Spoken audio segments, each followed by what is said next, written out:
할렐루야. 오늘부터 소아시아 7교회 중에 몇 개를 추려서 우리가 한번 말씀을 좀 나누려고 합니다. 예수님이 평생에 가지셨던 비전이 있습니다. 그 비전을 학자들은 크게 세 가지를 이야기합니다. 그 중에 첫째 비전은 우리가 너무나 잘 아는 것처럼 십자가지요. 우리 주님은 십자가를 통해서 이 땅에 하나님의 의를 세우기를 원하셨고 영혼을 구원하기를 원하셨습니다. 그래서 예수님이 이 땅에 오실 때에는 십자가를 바라보고 오셨습니다. 세상의 어떤 영광을 받으시고 높임 받으시고 그러기 위해 오신 게 아니라 십자가를 지기 위해 이 땅에 오셨습니다. 또 여러분, 주님이 가졌던 두 번째 비전은 교회를 세우는 것입니다. 마태복음 16장에서 베드로에게 말씀합니다. 또 제자들에게 말씀하는 거지요. 내가 이 반석 위에 내 교회를 세우리니 음부의 권세가 이기지 못할 것이다 라고 말씀하십니다. 주님은 십자가를 통해서 영혼을 구원하고 인류의 죄 문제를 해결하고 그리고 교회를 세워서 정말 이 땅에 있는 많은 영혼들이 십자가의 은혜 가운데 돌아올 수 있도록 하기를 원하십니다. 그래서 교회에 대한 비전이 있었어요. 세 번째 비전은 성령님이 우리에게 오시도록 하는 것입니다. 내가 아버지께로 가는 게 너희에게 더 유익이 있다. 내가 아버지께로 가면 또 다른 보혜사가 너희에게 오실 것이다. 성령님이 이 땅에 오셔서 정말 교회를 통치하고 다스려 주시고 우리 영혼을 지도하고 이끌어 주시는 비전을 가지고 이 세 가지의 비전을 이루려고 평생을 사신 분이 우리 주님이십니다. 여러분, 그래서 교회는 이 주님의 비전을 이루는 아주 중요한 기관이고 정말 이 교회는 하나님의 소원이고 소망인 것이 교회입니다. 여러분, 하나님은 이 교회를 통해서 당신의 뜻을 펼쳐가신다고 하는 걸 우리는 알고 있습니다. 오늘 에베소 교회에게 주신 하나님의 말씀을 우리가 살펴볼 텐데요. 여러분, 1절에 보면 에베소 교회의 사자에게 편지하라 그렇게 말합니다. 에베소 교회의 사자에게 편지하라. 근데 7절에 가면 성령이 교회들에게 하시는 말씀을 들을지어다 라고 말씀합니다. 시작은 에베소 교회의 사자들에게 편지하라 이렇게 말씀하시고 그 마지막에 가면 성령이 교회들에게 하시는 말씀을 들을지어다 이렇게 되어 있습니다. 다시 말하면 이 말씀은 1차적으로 에베소 교회에게 주어진 하나님의 말씀입니다. 그런데 2차적으로 이 말씀은 오고 가는 세대의 모든 교회에게 주어진 하나님의 말씀이라고 하는 것입니다. 다시 말하면 오늘 이 말씀은 오늘을 사는 우리에게 주신 하나님의 말씀입니다. 주님이 저와 여러분에게 보내신 편지라고 하는 사실을 우리가 기억하고 이 말씀을 읽어야 된다라고 하는 것입니다. 이 에베소에는 하나님 사도 바울이 이 에베소 교회를 개척하는데 2차 선교 여행 당시에 잠깐 들립니다. 그리고 3차 선교 여행 때 거의 3년 가까이를 여기 머물면서 에베소에서 집중적으로 가르치고 선교를 하셨습니다. 여러분, 기독교의 어떤 선교 거점이 1차적으로는 예루살렘이었습니다. 그런데 그 선교 거점이 2차적으로는 시리아의 안디옥으로 옮겨갑니다. 그러다가 세 번째 선교의 거점이 된 곳이 에베소입니다. 그래서 이 에베소를 통해서 소아시아와 온 유럽에 복음이 전해지는 그런 역사를 만들어낸 도시가 에베소입니다. 여러분, 이 에베소라고 하는 도시는 지금의 터키 소아시아 지역에 있는 중심 도시였습니다. 여러분, 에베소는 당시의 인구가 한 20만 명쯤 되었다 그래요. 20만 명 전후가 됩니다. 지금은 20만 명이라고 해야 그렇게 큰 숫자가 아닌 것처럼 보이지만 지금부터 2000년 전 20만 명은요 엄청난 도시입니다. 로마의 그 큰 로마가 대제국인데 그 로마 제국하에서 네 번째 도시가 에베소입니다. 상당한 어떤 위치에 있는 도시지요. 근데 여러분, 원래는 항구 도시입니다. 그런데 지금은 내륙 도시가 되었습니다. 왜 그러냐면 지진이 일어나고 그리고 홍수가 나고 그러면서 항구가 점점 밀려나 가지고 지금은 항구에서 상당히 떨어져 있습니다. 내륙 도시처럼 되었습니다. 아니 뭐 도시라고 할 수도 없지요. 지금은 완전 폐허가 돼 가지고 어떤 흔적만 남아 있습니다. 그 왕궁이라든지 신전이라든지 이런 것들이 지진에 다 무너져서 뼈대만 남아 있고 또 뭐 거기 그 쌓았던 돌덩이들이 무너져서 흩어진 잔해만 남아 있는 곳, 이게 에베소입니다. 지금은 가면 쓸쓸하고 황량한 도시지요. 근데 여러분, 이 계시록이 기록될 당시 에베소는 그렇게 큰 도시고 화려한 도시고, 여러분 경제적인 어떤 부가 굉장히 높았던 도시입니다. 여러분, 사색론으로 유명한 아우구스투스 황제가 이 에베소 지역에 황제 숭배를 위한 신전을 2개나 짓습니다. 여러분, 그 도시 하나에 황제 숭배를 위해서 신전을 2개나 졌다. 이게 보통 일이 아니거든요. 이 당시는 또 도미티아누스 황제 때입니다. 로마의 황제 중에 가장 교회를 심하게 박해했던 황제가 도미티아누스입니다. 네로 황제가 아니고 도미티아누스인데, 이 도미티아누스 황제도 이 에베소에 황제 숭배를 위한 신전을 짓습니다. 여러분, 이 에베소라고 하는 지역은요 황제에 대한 충성심이 굉장히 강했던 도시라고 하는 걸 알 수 있는 거지요. 또 여러분, 이 에베소에는 아데미, 여러분 사전에 보면 아르테미라고 나오지요. 또 이 아데미의 다른 그 음역이요 다이아나입니다. 여러분, 영국 찰스 왕세자의 세자빈이었던 다이아나를 우리가 잘 아는데 그 다이아나입니다. 아데미라고도 하고 또 아르테미스, 다이아나 다 똑같은 이름입니다.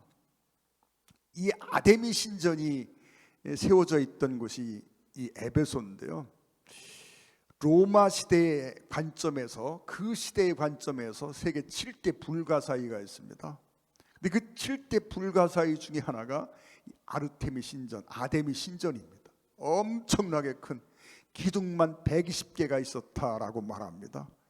엄청난 신전이고, 그 신전 안에는 남녀 사제가 거의 3,000명 정도가 있었다 그래요. 여러분, 아데미 여신상을 인터넷이나 어디 찾아보면 금방 찾습니다. 너무 기괴하게 생겼죠.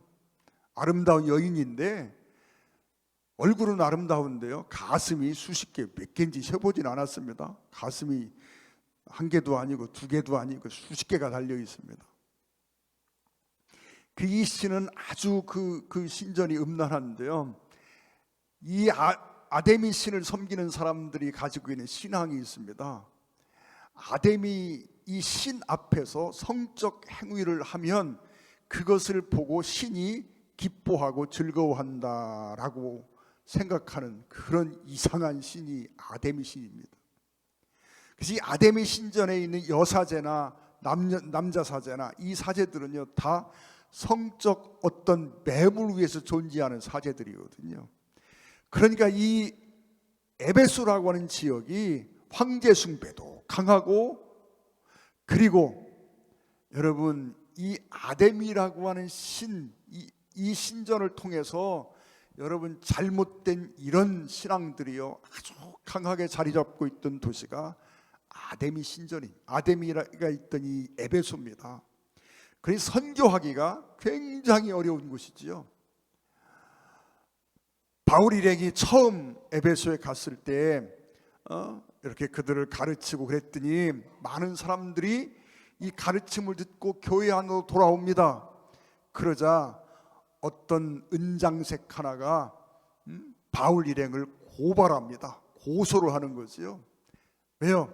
그 은장색은 뭐 하는 사람이냐면 아데미 신상을 조그만하게 조각해서 파는 사람이, 신상을 만들어서 파는 사람. 여러분, 우리가 십자가 목걸이를 거는데요, 십자가 목걸이를 거는 것처럼 이 사람들은요 아데미 신상을 만들어서 목에 걸기도 하고 또 집에다가 이렇게 세워놓기도 하고, 그래서 이 아데미 신상을 만들어 파는 장색들이 아주 성행했던 도시가 에베소인데, 하나님 외에는 신이 없다 가르쳤더니 그걸 가지고 아데미 여신을 모독한다 해서 고소를 하잖아요. 그래서 2차 선교여행 때 바울 일행이 여기서 쫓겨났던 기억이 있는 곳이 이 에베소입니다. 굉장히 선교가 어려운 곳이죠. 그런데 이 에베소에서 바울이 3년 넘게 수고합니다. 그러자 에베소의 변화가 나타나고요, 에베소의 성도들이 정말 늘어나고 교회가 든든히 서게 됩니다. 그래서 에베소를 중심으로 해서 골로새 등등 그 주변에 여러 교회들이 개척되는 그런 큰 역사가 있던 도시가 에베소입니다. 그런데 이 에베소에 우리 주님이 편지를 보내십니다. 그러면서 뭐라고 말합니까? 에베소 교회 사자에게 편지하라. 오른손에 7뼈를 붙잡고 7 금촛대 사이를 거니시는 이가 이르시되. 여러분 1장에서 보면 이 7교회의 사자가 누구인지, 또 7별이 무엇인지, 7금촛대가 무엇인지를 1장에서 우리가 알 수 있는데요, 7별은 7교회의 목회자를 의미하고 있고, 7금촛대는 7교회, 촛대는 교회라고 하는 것입니다. 이 교회를 촛대로 표현하고 있습니다. 여러분, 교회는요 교회를 위해 존재하는 것이 아니라 세상을 위해 존재하는 게 교회입니다. 교회가요 세상과 동떨어지면 안 됩니다. 교회는 이 세상을 위해 존재합니다. 교회는 세상을 위해 헌신하고 희생할 줄 알아야 합니다. 여러분, 초가 가지고 있는 의미들을 우리가 가끔 생각합니다. 초는요 자신을 태워서 주변을 밝히는 게 초의 사명인 것처럼, 교회는요 자신을 희생해서 세상을 밝히려 하는 게 교회입니다. 수도원을 지어서 산속에 들어가는 게 교회가 아닙니다. 교회는요 세상에 존재해야 합니다. 여러분, 믿지 않는 저 사람들 속에서, 우리 직장 속에서 여러분 이 교회가 필요한 것이지, 여러분 저 숲속 어떤 수도원 지어놓고 동떨어져서 우리만이라고 하면 그건 이미 교회가 아닙니다. 여러분, 그 주님이 2절과 3절에서 칭찬을 몇 가지 하십니다. 에베소 교회를 칭찬하시는데 네 행위를 안다라고 말합니다. 네 행위와 수고와 인내를 알고 라고 말합니다. 행위를 안다. 하나님이요 그들을 칭찬하시는데 너희가 어떻게 행하고 있는지 행위를 안다고 말합니다. 여러분, 수고와 인내가 뒤에 나오는데 그것과 조금 다른 의미의 행위를 말하고 있는 거지요. 다시 말하면 그들이요 정말 선하고 의로운 삶을 살고 있었다라고 하는 걸 표현하고 있는 말씀인 걸 우리가 알 수 있습니다. 여러분, 그들은요 정말 하나님 앞에서 정결하기 위해서 애를 썼다는 겁니다. 여러분, 우리는 이 에베소 교회 성도들이 정말 주님의 말씀을 따라서 죄를 이기고 정결한 삶을 살려고 애썼던 그 모습을 주님이 칭찬하고 계신데, 그걸 우리가 닮아가야 합니다. 여러분, 성도라면 죄를 이기는 삶을 살아야 되고 죄를 멀리하는 삶을 살아야 합니다. 여러분, 내가 거룩하니 너희도 거룩할지어다. 우리 하나님이 우리에게 주시는 명령입니다. 하나님은요, 우리가 거룩해지기를 원하십니다. 그리고 이 우리의 거룩함을 위해서 우리 주님이 십자가에 못이 박히셨습니다. 그럼 우리는 꿈에도 소원이 하나님 앞에서 내가 정결한 모습으로 서는 것이어야 합니다. 근데 여러분, 우리가 죄를 안 지으려고 애쓰고 노력해서 죄를 안 짓고 살 수 있을까요? 여러분, 그건 불가능합니다. 내가 정말 하나님 앞에서 거룩해지기 위해서 내가 이것도 하지 않고 저것도 하지 않고 죄를 짓지 않고 나쁜 마음을 품지 않고 그렇게 하려고 아무리 애를 써도요, 그런 노력을 통해서 우리는 거룩함에 이를 수 없다는 걸 잘 압니다. 여러분, 나중에 보면 사랑에 관한 말씀이 나오는데요, 우리가 정말 주님을 사랑하고 하나님을 사랑하면 우리는 죄를 멀리하는 삶을 살게 됩니다. 여러분, 정말 우리 마음속에 이러한 사랑이, 하나님을 향한 사랑이 있다면 우리는 죄를 정말 미워하게 되고 멀리하게 됩니다. 주님의 십자가를 우리가 알고 있고 주님의 십자가에 대한 은혜와 사랑이 있는 사람이라면 여러분, 당연히 죄를 멀리할 수밖에 없습니다. 여러분, 주님 사랑합니까?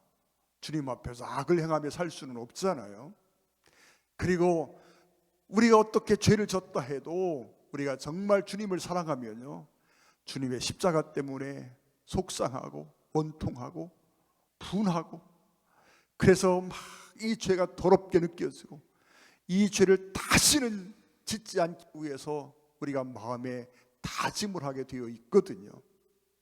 억지로 하는 게 아니라 주님을 향한 사랑으로만 가능한 일들입니다. 또 여러분, 수고를 한다 그럽니다. 코포네라고 하는 헬라어인데요, 여러분, 전력 투구하는 상태를 가르치고 있는 말입니다.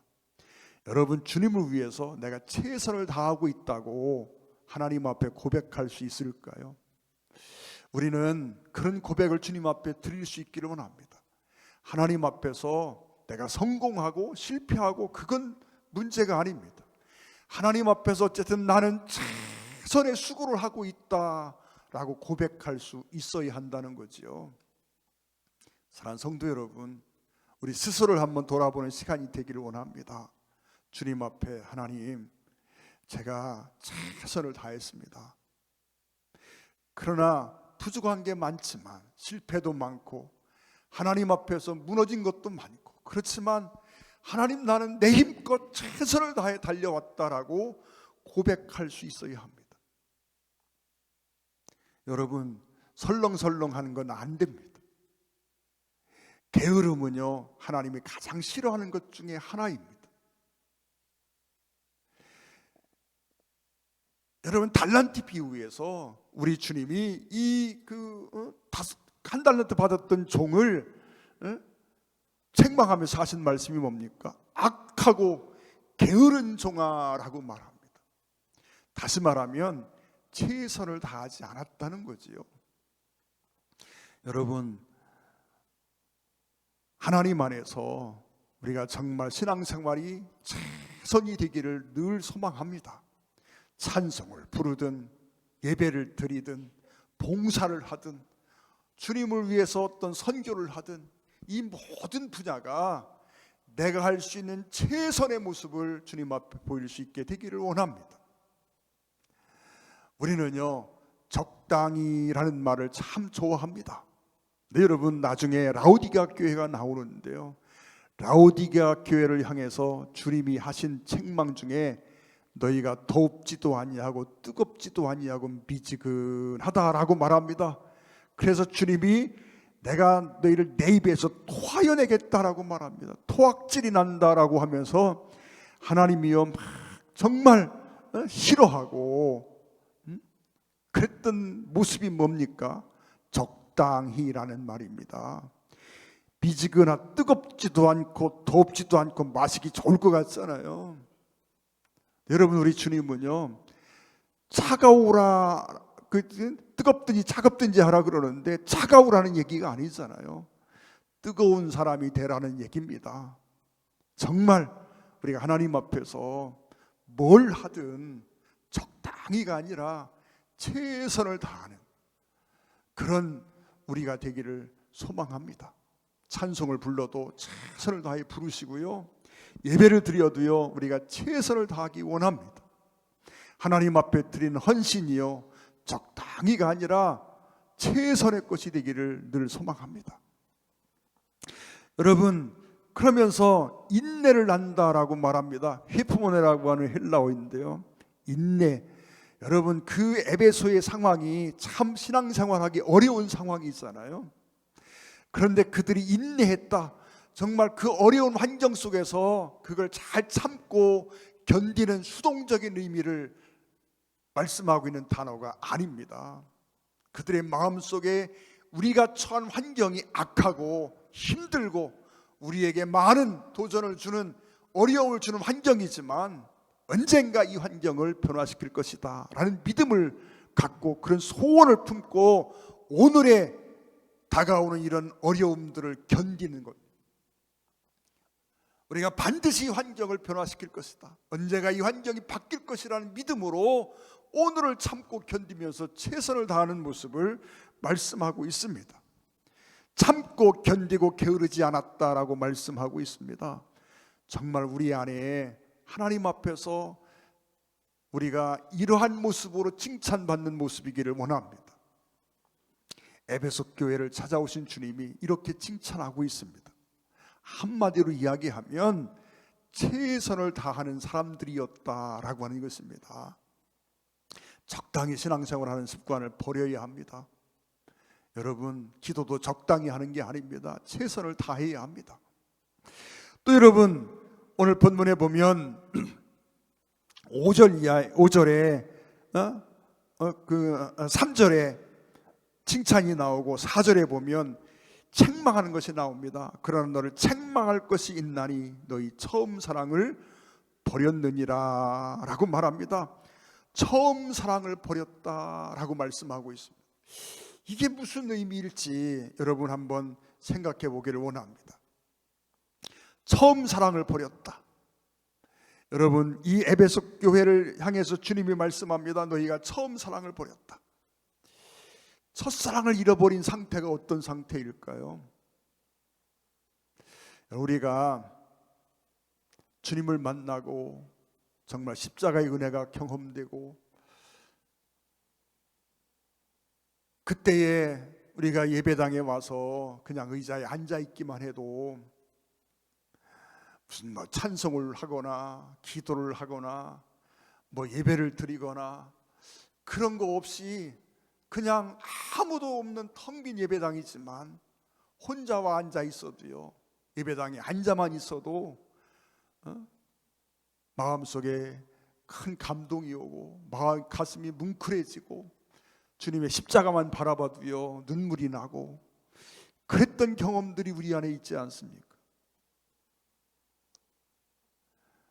여러분, 찬송을 부르면서 때로는요 정말 눈물을 펑펑 쏟아가며 찬송 부르던 시간들, 여러분 가사만 들어도요 그냥 눈물이 쏟아지는 순간들이 있지 않습니까? 여러분, 가끔 그런 생각을 해봅니다. 새벽에 좀 일찍 나오잖아요. 그럼 아무도 없습니다. 아무도 없는 시간에, 어떤 때는 2시에도 나오고 또 늦으면 3시 이후에도 나오지만 나옵니다. 와서 앉아 있습니다. 앉아 있으면 아무도 없는 예배당입니다. 그런데 여러분, 그 예배당에 홀로 앉아 있으면서 그런 생각을 하게 됩니다. 정말 내가 그 처음 사랑이 잃어버린 상태는 아닌가? 알 수 있는 방법은요 간단합니다. 그저 앉아만 있어도 감동이 있었거든요. 아무 기도하지 않고 아무 찬송하지 않고 그저 앉아서 십자가만 바라보고 앉았어도 은혜가 되고 감동이 있었거든요. 사랑하는 여러분, 예배가 즐겁지 않고 찬양이 터져나오지 않고 하나님의 말씀을 들어도 감동이 없고 여러분, 전도가 형식이 되고 봉사가 형식이 되고 우리 마음속에 주님을 닮고 싶은 그런 강렬한 욕구들이 사라지고 예배가 습관이 되고 안 믿는 영혼을 봐도 감흥이 오지 않는다면 우리가 영적으로 정말 침체되어 있고 영적인 깊은 잠에 빠져 있는 것은 아닐까요? 여러분, 우리가 처음 사랑이 내게 남아있는지 이건 너무나 쉽게 알 수 있습니다. 여러분, 찬송이 터져 나오는지, 그 찬송 부를 때 감동이 있는지, 그저 나 홀로 찬송을 부르고 앉았어도요 그 찬송에 내가 눈물이 쏟아지는지 우리가 살펴보면 금방 압니다. 여러분, 우리가 영혼을 바라보면서 믿지 않는 영혼이 있습니다. 여러분, 우리가 주님 처음 만날 때 그 영혼 보면서요 얼마나 마음 아파하며 보았습니까? 얼마나 안쓰러운 마음으로 보았습니까? 얼마나 급한 마음으로 보았습니까? 그런데 지금 내 심령 상태가 어떨까요? 시간이 지나면서 점점 그런 영적인 감성들이 다 사라지고 그저 믿지 않는 사람을 봐도 아무 감각이 없는 무감각한 상태가 되어 있지는 않을까요? 예레미야서 2장 2절에 주님의 탄식이 있습니다. 가서 예루살렘의 귀에 외칠지니라 여호와께서 이같이 말씀하시기를 내가 너를 위하여 네 청년의 때와 인애와 네 신혼의 때의 사랑을 기억하노니. 예레미야서를 통해서 하나님이 말씀하는데 너와 내가, 즉 이스라엘 백성과 하나님 사이에 처음 사랑하던 때 신혼의 때를 내가 기억하고 있다. 첫사랑의 때를 기억하고 있다는 거지요. 그런데 지금 너희 모습을 한번 보라는 거예요. 지금 너희 안에 그 처음 사랑이 있는지를 살펴보라. 그 사랑이 다 식어지고 의무만 남고 형식만 남아있는 그 상태를 향해서 하나님이 속상해서 외치는 말씀이 예레미야서 2장 2절의 말씀입니다. 여러분, 우리가 첫사랑을 잃어버리면 더 이상 예배가 즐겁지 않습니다. 예배가 형식이 되고 맙니다.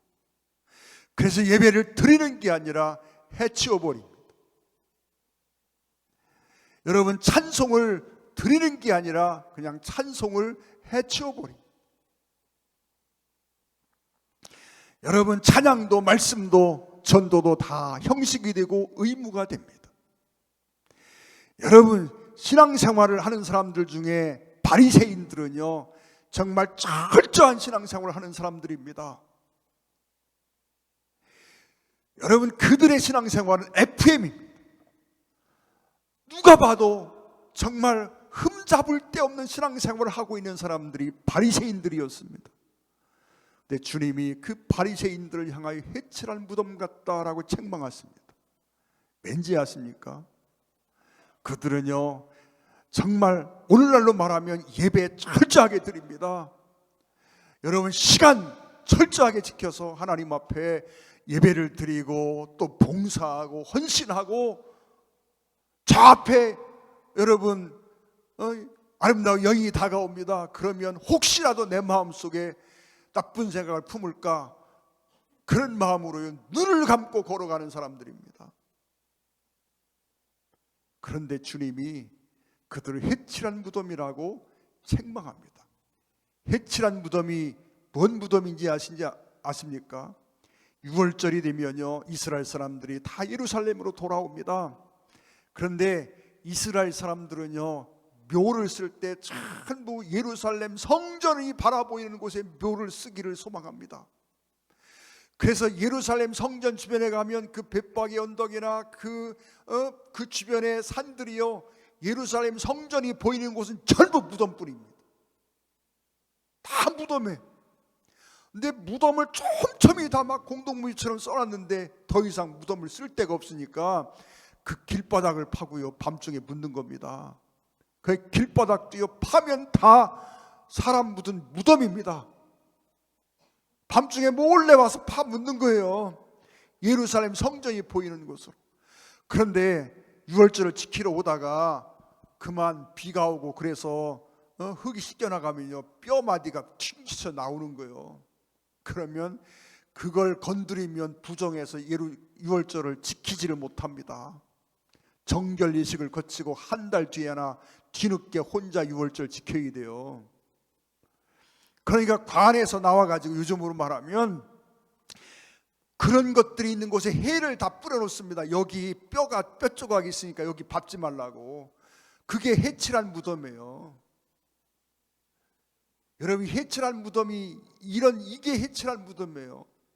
길바닥에 거기를 파고 사람을 묻었는데 비가 오고 뭐가 나고 씻겨나가니까 뼈마디가 삐죽삐죽 나온 거, 여러분 생각해 보세요. 이게 얼마나 정말 그런 모습입니까?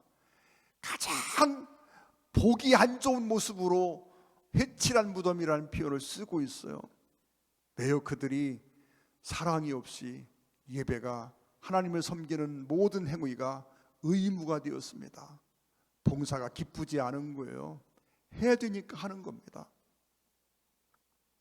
여러분, 마지못해 하는 건, 여러분 이건 하나님 앞에서 정말 하나님이 보실 때요 미지근한 상태인 거지요. 주님은 내 입에서 토하여 내치리라고 말합니다. 오늘 우리는 하나님 앞에서 한번 내 신앙을 점검해 보기를 원합니다. 내 신앙이 처음 사랑을 간직하고 있는 신앙인지, 아니면 세월이 지나면서 감각이 무뎌지고 첫사랑이 다 사라져버리고 그저 주님 앞에 의무와 형식만 남아있고 믿음은 남아있지만 신앙생활 자체의 기쁨을 상실하고 있는 건 아닌지, 여러분 우리가 이 처음 사랑을 회복하기 위해서 애쓰고 또 정말 노력하기를 원합니다. 여러분 뒤에 보면 그런 말씀을 합니다. 성령이 교회들에게 하시는 말씀을 들을지어다 말씀합니다. 성령이 교회들에게 하시는 말씀을 들을지어다. 이기는 그에게는 내가 하나님의 낙원에 있는 생명나무 열매를 주어 먹게 하리라. 이긴다라는 어떤 전투적인 표현을 쓰고 있습니다. 여러분 우리는 무슨 일이 있더라도, 어떤 싸움을 싸우더라도 이 신앙의 처음 사랑을 회복하지 않으면 안 됩니다. 여러분, 그것을 내가 인위적으로 회복하려고 아무리 애를 써도요 그건 불가능합니다. 여러분, 이것을 회복하는 길은 하나 있습니다. 우리가 하나님의 성령으로 충만함을 받는 것입니다. 성령의 감동으로 내 마음이 채워지는 것입니다. 여러분, 오순절 마가위 다락방에 임하였던 성령의 불길이요 그들의 마음속에 그리스도를 향한 충만한 사랑으로 그들을 채웠던 걸 우리가 기억합니다. 우리도 마찬가지입니다. 정말 우리가 성령에 충만해질 때 이 주님을 향한 처음 사랑이 회복되는 줄로 믿습니다. 여러분이 정말 오늘 내 신앙생활을 한번 잘 점검해 보셔서 내가 의무감으로 예배를 드리고 의무감으로 봉사하고 의무감으로 전도하고 주님의 명령이니까 안 하면 안 되니까 하는 일이 되고 있는지, 아니면 급한 마음으로 기쁜 마음으로 정말 하나님 앞에서 춤추는 그런 심령으로 우리가 이 일들을 감당하고 있는지를 한번 살펴보기를 원합니다. 사랑하는 성도 여러분, 의무로라도 하는 건 중요하지요. 그러나 그것을 뛰어넘어서 기쁨으로, 감사로, 감동으로 이 일들을 감당할 수 있게 되기를 주의 이름으로 축원을 드립니다. 기도하겠습니다. 사랑하는 아버지 하나님, 오늘 이 시간 주님 앞에 한 가지를 생각합니다. 하나님, 우리가 처음 사랑을 회복하기를 원합니다. 주님을 만났던 그 처음으로 돌아갈 수 있기를 원합니다. 성령이 내게 오셨던 그 첫날로 돌아가기를 원합니다. 기쁨으로 찬양하고 눈물로 찬양하고 감동으로 찬양하고 예배하던 그 순간으로 돌아가기를 원합니다. 영혼을 볼 때마다 마음이 아프고 급하고 정말 안타까운 마음에 복음을 전하지 않고는 견딜 수 없었던 그 순간으로 돌아가기를 원합니다. 우리가 예배가, 찬양이, 봉사가, 전도가, 선교가 의무가 아닌 기쁨이 되기를 소망합니다. 성령의 충만함으로 역사하소서. 우리 마음속에 이 하나님의 사랑이 충만히 부은바되게 하셔서 우리가 기쁨으로 일들을 감당할 수 있게 하여 주시옵소서. 예수님의 이름으로 간절히 기도 올리옵나이다. 아멘. 찬양 드리겠습니다. 270